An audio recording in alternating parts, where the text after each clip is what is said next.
Xullas, klient bilan gap tortishdim. Ya'ni klient menga aytdiki, siz parolonni ko'p hisoblayapsiz, ish haqiga ham ko'p hisoblab yuboryapsiz dedi. Men aslida klientga ish haqqi 27 ming tanga bo'ladi deb aytgan bo'lsam, klient menga mana bunday gapni aytyapti. Siz menga chexolimni narigi xonamdagidek chiroyli qilib parolon bilan qavib tikib olib kelib bering. Men sizga mardlik qilib 20 desangiz 20 ming, 16 ming desangiz 16 ming beraman deb aytyapti. Bu degani siz so'ragan 27 mingni bermayman, 16 ming yoki 20 ming beraman deyapti.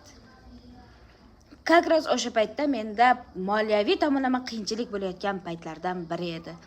Shunda men klientga aytdimki, yo'q, siz noto'g'ri tushunyapsiz. Men ish haqqimni o'zi 27 ming bo'ladi deb aytib turibman desam, keyin u dedi, bu dedi, xo'p, unda biz chexollarni yechib olib ketamiz dedimda, biz unda chexollarni yechaveraylik, olib ketamizda, keyin boyagi chexolni tikib qaytib olib kelgan paytimizda yana gaplashaveramiz dedim. Shu bilan chexollarni yechyapmiz. Parolon nechta ketadi deb aytdingiz dedi. Men parolonni 5 ta ketadi deb aytsam, klient parolonni razmeri qanaqa dedi? 1 ga 2 razmerda, ya'ni 1 metrga 2 metr razmerda tayyor qilgan bo'ladi desam, siz parolonni ko'p hisoblab yuborgansiz dedi.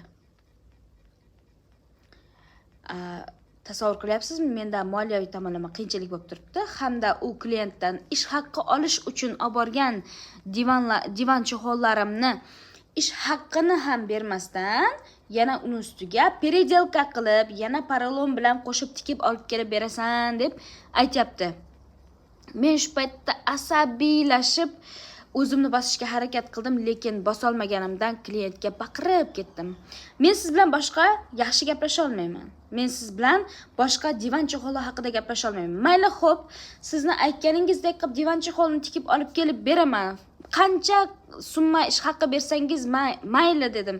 Sizga topshirsam bo'ldi deb achchiqlansam, siz nimaga menga achchiqlanyapsiz deb yuvosh ohangda gapiryapti. Men nervim chiqyapti, tasavvur qiling.